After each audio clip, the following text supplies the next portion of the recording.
Yeah.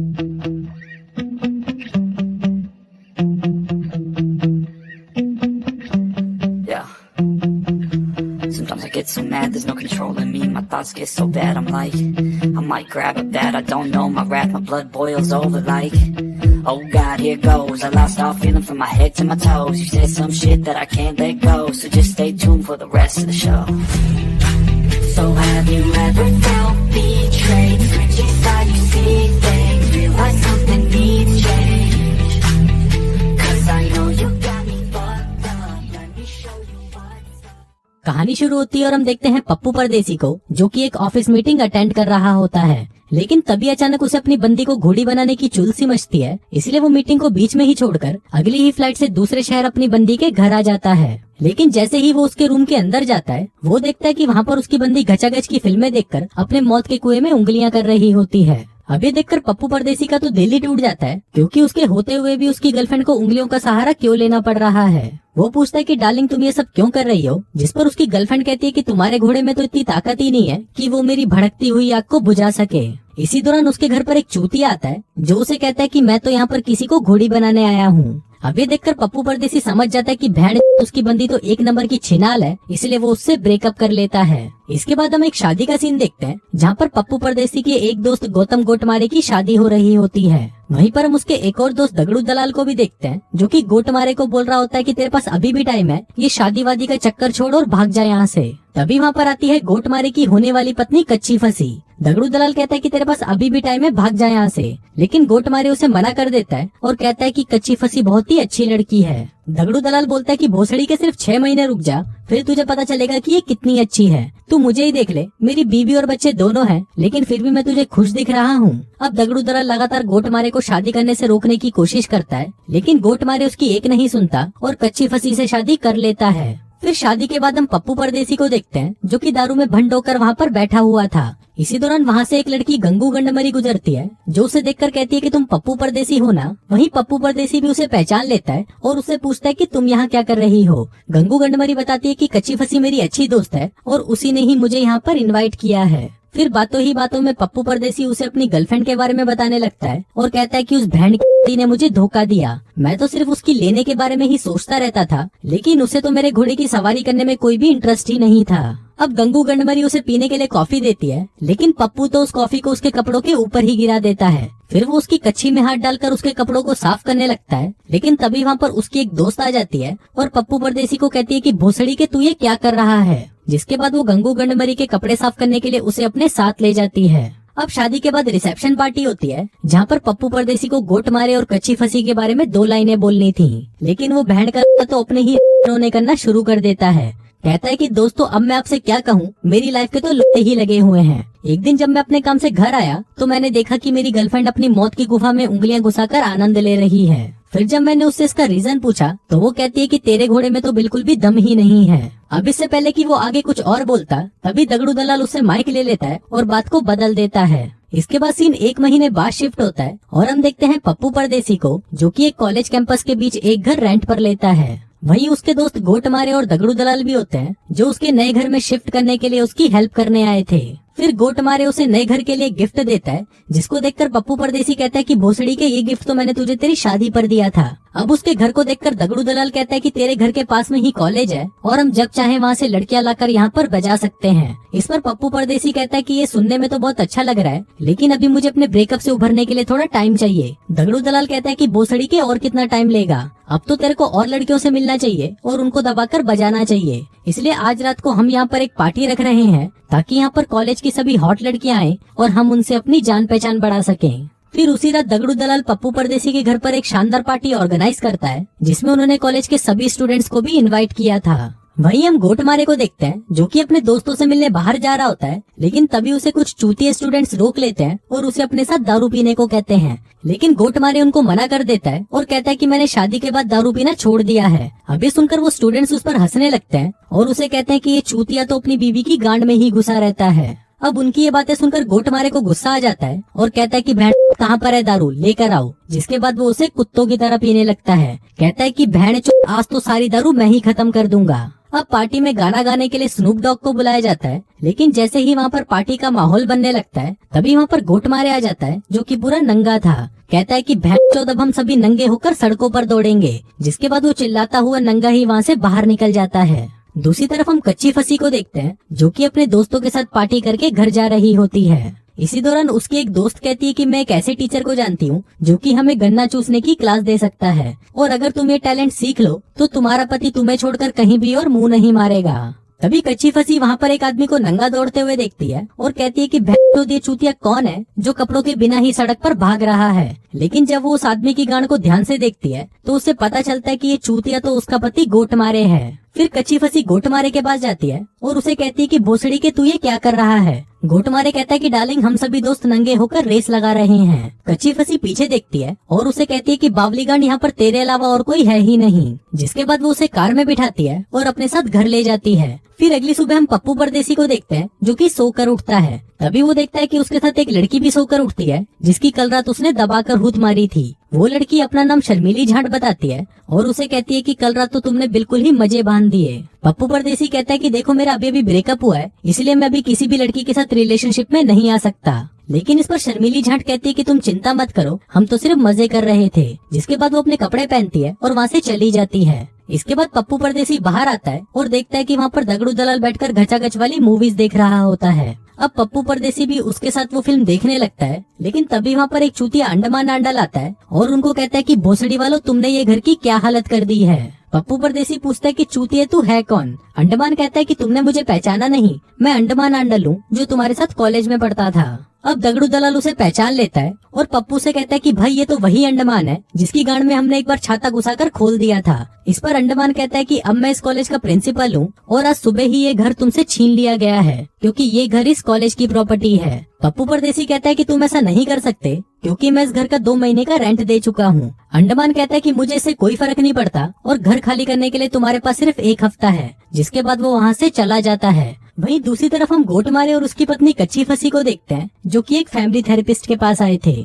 यहाँ गोटमारे बताता है कि कल रात मैं अपनी उस हरकत के लिए शर्मिंदा हूँ, लेकिन मैं पूरी जिंदगी सिर्फ एक ही लड़की के साथ नहीं रह सकता। मुझे तो हर रात को एक नई हूत चाहिए, इसलिए मुझे लगता है कि शादी के बाद मेरी सारी आजादी मुझसे छिन चुकी है। इसके बाद हम पप्पू परदेसी को देखते हैं, जो कि अपने ऑफिस से घर आता है। तभी वहाँ पर वो गोटमारे को देखता है, जो कि उसके घर के बाहर अपना सारा सामान लेकर खड़ा हुआ था।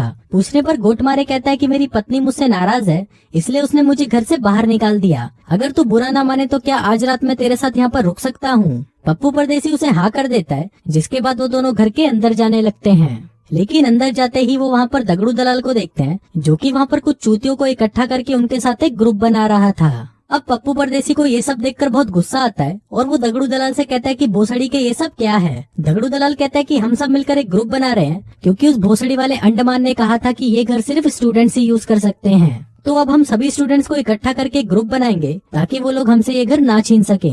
पप्पू परदेसी कहता है कि भाई देख, अभी मेरा टाइम वैसे ही खराब चल रहा है और मेरी लाइफ के लोड़े लगे हुए हैं। मैं कुछ दिनों के लिए शांति चाहता हूँ, इसलिए मैं अभी इस ग्रुप का हिस्सा नहीं बनूंगा। लेकिन फिर अगले ही दिन हम देखते हैं कि वो तीनों चूतियों वाले कपड़े पहनकर और अपनी कार लेकर सड़क पर निकल जाते हैं। पप्पू परदेसी पूछता है कि हम क्या करने जा रहे हैं, जिस पर दगड़ू दलाल उसे कुछ लोगों की फोटोज दिखाता है और कहता है कि हम इन 14 लोगों को सबसे पहले अपने ग्रुप का हिस्सा बनाएंगे, इसलिए हम इन्हें उठाने जा रहे हैं। जिसके बाद वो एक एक करके उन 14 लोगों के पास जाते हैं और उन्हें उठा लेते हैं। फिर वो उन सभी को पकड़कर एक छत पर लेकर जाते हैं, जहाँ पर वो उनके कपड़े पर एक रस्सी बांध देते हैं और उस रस्सी को एक बड़ी सी ईंट से बांध देते हैं। फिर पप्पू परदेसी उनको बताता है कि आपको सबसे पहले हम पर विश्वास करना होगा, जिसके लिए हम आपके साथ ये गेम खेल रहे हैं। इसमें आपको इस ईंट को नीचे फेंकना होगा, लेकिन आप घबराइए मत, ये रस्सी इतनी बड़ी है कि इससे आपके लपड़े को कुछ नहीं होगा। जिसके बाद वो सभी उस ईंट को नीचे फेंक देते हैं, लेकिन तभी उसमें से एक ईंट जाकर गटर में चली जाती है, जिससे उससे बंधा हुआ कालिया नीचे गिर जाता है और उसके लपड़े की जान निकल जाती है। फिर अगले दिन वो सभी मिलकर एक ग्रुप बना लेते हैं और कॉलेज के अंदर ही घूमना फिरना शुरू कर देते हैं। अभी सब वहाँ पर अंडमान भी देख लेता है और अपने असिस्टेंट से कहता है कि भेड़चोद इन चूतियों को यहाँ से बाहर निकालो। इस पर असिस्टेंट कहता है कि सर अभी हम ये नहीं कर सकते,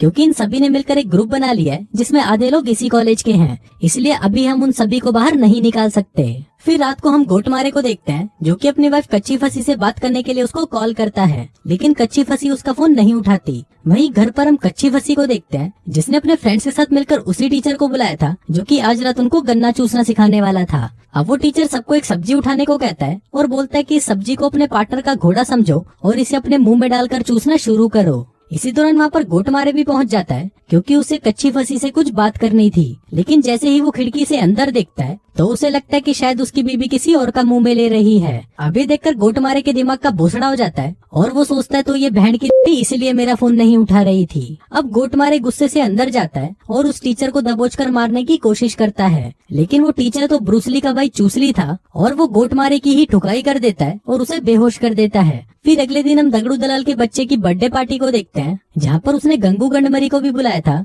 जो कि वहाँ पर अपने पति और बच्ची को लेकर आई थी। फिर गंगू गंडमरी उन दोनों को अपने पति से मिलवाती है और कहती है कि इसका नाम गुड़ गोबर है और ये एक नंबर का नाकारा है। इसके बाद वहाँ पर गोटमारे आता है जो कि दगड़ू दलाल के बेटे के लिए गिफ्ट लेकर आया था, लेकिन जब वो उस गिफ्ट को खोलता है तो वो देखता है कि ये तो वही टोस्टर है जो पप्पू परदेसी ने गोटमारे को उसकी शादी पर दिया था। इसके बाद जब पप्पू परदेसी मूतने के लिए टॉयलेट में जाता है तो वो वहाँ पर गुड़ गोबर को देखता है जो कि वहाँ पर एक वेट्रेस के साथ चुम्मा चाटी कर रहा था। अब पप्पू परदेसी को वहाँ पर देखकर गुड़ गोबर उसे कहता है कि तुम ये बात गंगू गंडमरी को मत बताना क्योंकि एक मर्द कभी भी दूसरे मर्द की बातें नहीं बताता। इसके बाद हम गोटमारे को देखते हैं जो कि वहाँ पर एक छोटे से घोड़े के पास खड़ा होता है। तभी वहाँ पर उसे एक बंदूक मिलती है जिसका इस्तेमाल जानवरों को बेहोश करने के लिए किया जाता है। तभी वहाँ पर उस घोड़े का मालिक लंड विनाशक आता है और उसे कहता है कि जरा ध्यान से इसका इस्तेमाल करना, नहीं तो ये बंदूक तेरी गांड फाड़ देगी। लेकिन गोटमारे तो पूरा ही बावली गांड था, इसलिए वो उस बंदूक को अपने ऊपर ही चला लेता है। अभी देखकर लंड विनाशक कहता है कि मैंने जिंदगी में एक से बढ़कर एक चूतिया देखे हैं, लेकिन तेरे से बड़ा चूतिया मैंने आज तक नहीं देखा। अब गोटमारे बेहोश होने लगता है और बेहोशी की हालत में वो दगड़ू दलाल के बच्चे के पास जाता है जहाँ पर वो केक काट रहा था।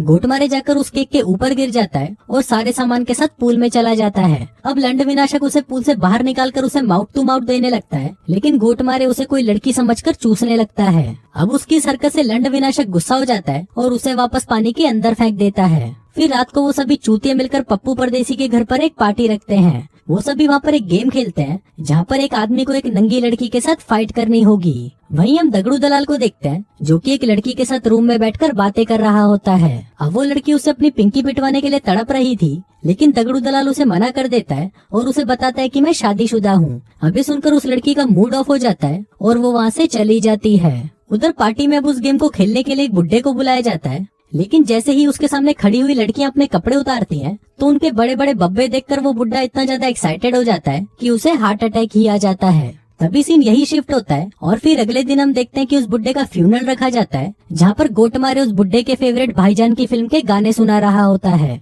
फिर फ्यूनरल के बाद वहाँ पर कच्ची फंसी आती है और उसे कहती है कि मुझे नहीं लगता कि अब हमें साथ रहना चाहिए। गोटमारे पूछता है कि तुम कहना क्या चाहती हो, जिस पर कच्ची फंसी कहती है कि मुझे तुम्हारे साथ नहीं रहना, इसलिए मैं तुमसे डिवोर्स ले रही हूँ। इसके बाद हम पप्पू परदेसी को देखते हैं जो कि काम के बाद जब अपने घर वापस आता है तो वो देखता है कि कॉलेज वालों ने उसके घर को जब्त कर लिया है। तभी उसे वहाँ पर एक नोट मिलता है जिससे उसे पता चलता है कि सभी लोग कॉलेज हॉस्टल के रूम नंबर 20 में हैं। फिर वहाँ जाकर वो सभी एक टेप देखते हैं जिसमें अंडमान उनको बताता है कि अगर उन्हें वो घर वापस चाहिए तो उन सभी को कॉलेज के कुछ टेस्ट को पास करना होगा, नहीं तो उनके ग्रुप में जो भी इस कॉलेज के स्टूडेंट शामिल हैं उन सभी को कॉलेज से निकाल दिया जाएगा। अभी जानकर उन सभी की फट जाती है क्योंकि अगर वो इस कॉलेज से निकाले गए तो उन सभी का फ्यूचर खराब हो जाएगा। अभी सुनकर दगड़ू दलाल कहता है कि हम ये सब नहीं कर सकते क्योंकि हमें कॉलेज पास करे सालों हो चुके हैं और अब मुझसे पढ़ाई वापस नहीं हो पाएगी। पप्पू परदेसी कहता है कि हमें ये करना ही होगा, नहीं तो हमारी वजह से इन सभी बच्चों का फ्यूचर खराब हो जाएगा। अब दगड़ू दलाल इसके लिए मान जाता है, जिसके बाद अगले दिन सभी रेडी होकर टेस्ट को पास करने के लिए कॉलेज में जाते हैं।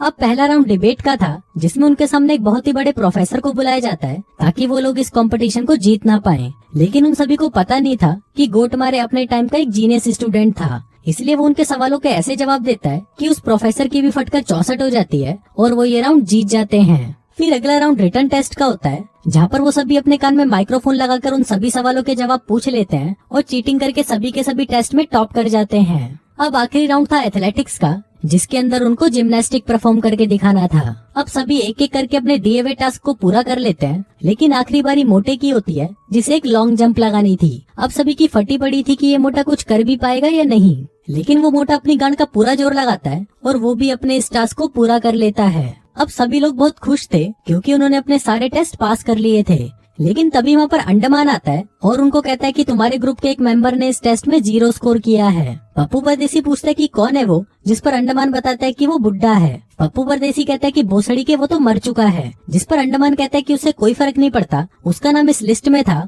और अब उसके स्कोर को मिलाकर तुम्हारा हुआ 58%, जिसका मतलब है कि तुम सभी फेल हो। अब वो सभी इससे बहुत दुखी होते हैं, लेकिन तभी वहाँ पर स्टूडेंट काउंसिल की हेड आती है जो उन्हें बताती है कि इस भोसड़ी वाले अंडमान ने चीटिंग की है। जिसके बाद वो उन्हें एक रिकॉर्डिंग सुनाती है जिसमें अंडमान उन सभी को यहाँ से भगाने के लिए उसे रिश्वत दे रहा था। अब ये सुनकर अंडमान की फट जाती है और वो उस टेप रिकॉर्डर को लेकर वहाँ से भागने लगता है। अब गोटमारे उसे पकड़ने के लिए उसके पीछे जाता है, लेकिन अंडमान गोटमारे को ही कुत्ते की तरह पेल देता है। लेकिन तभी वहाँ पर पप्पू परदेसी भी आ जाता है, जिसको देखकर अंडमान उस टेप को वहीं छोड़ देता है और वहाँ से भाग जाता है। अब उस टेप की वजह से अंडमान को कॉलेज से निकाल दिया जाता है और वो सभी बच्चे जिन्हें कॉलेज से एक्सपेल कर दिया गया था उन्हें कॉलेज में वापस ले लिया जाता है। फिर फिल्म के लास्ट सीन में हम पप्पू परदेसी को देखते हैं जो कि अपना सारा सामान पैक करके उस घर से जा रहा था। तभी वहाँ पर गंगू गंडमरी आती है और उसे बताती है कि उसने गुड़ गोबर को छोड़ दिया क्योंकि उसने उसे किसी दूसरी लड़की के साथ रंगे हाथों पकड़ लिया था। फिर वो उससे पूछती है कि अब तुम्हारे इस ग्रुप का क्या होगा, जिस पर पप्पू परदेसी बताता है कि वो ग्रुप अभी भी है और वो हमारे बिना भी अच्छे से चल सकता है। फिर गंगू गंडमरी उसे पूछती है कि क्या तुम मुझे घोड़ी बनाना चाहोगे, जिस पर पप्पू परदेसी उसे हाँ कर देता है और वो दोनों घचाघच करने के लिए वहाँ से चले जाते हैं। वहीं हम गोटमारे को देखते हैं जो कि अब एक रेडियो जॉकी बन चुका है। वो एक बड़ा सा घर रेंट पर लेता है जहाँ पर वो सभी आज रात एक बड़ी सी पार्टी करने वाले थे और इसी के साथ ही ये फिल्म यहीं खत्म हो जाती है।